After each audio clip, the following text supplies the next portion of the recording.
The same Steve Fawn has a different theory about Mariamene.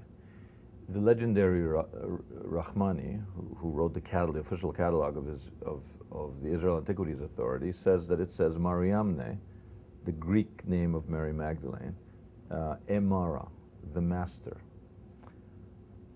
No, says Steve Fawn. Steve Fawn says that everybody gets everything wrong. So the guys who read Jesus, son of Joseph, they're wrong, because it also says, first he says Hanun, then he says Choni.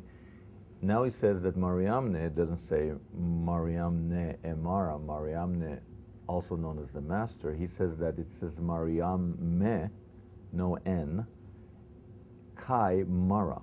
And that means that there is a Mariame buried in this ossuary, and a Martha, because Mara is a nickname, he says, for Martha.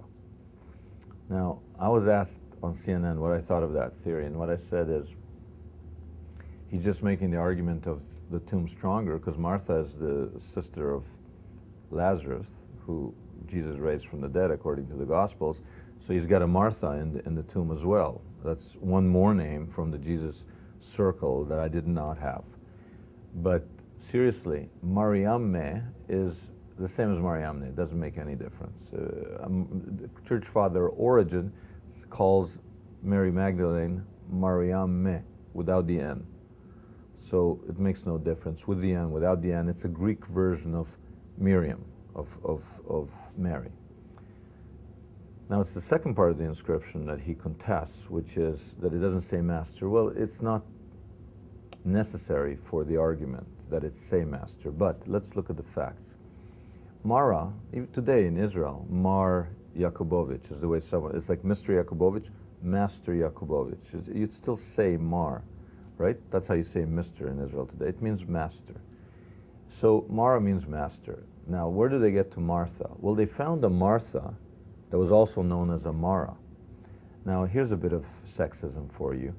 If it said Akiva, a male name, also known as Mara, they would say, well, Akiva, also known as the master, it's a male. It wouldn't say Mara is a nickname for Akiva.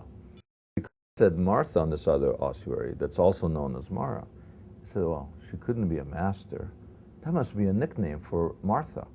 So when they find on this ossuary next to Jesus, Mariamene, Mary, also known as the master, Mara, even Jesus is called a Mara, Maranatha in the New Testament. The Mara will come back. The Mara will rise again. The master. So even Jesus is called a Mara. No one says that's a nickname that they're calling Jesus Martha. Hey, Martha. Nobody suggests that. But when it comes to a woman, it couldn't mean master, says Steve Fawn. It must be a nickname for Martha. So there must be another person buried in this ossuary. I don't buy it. I don't find it convincing. If you do, that's okay. The question is, does any other epigrapher find that convincing?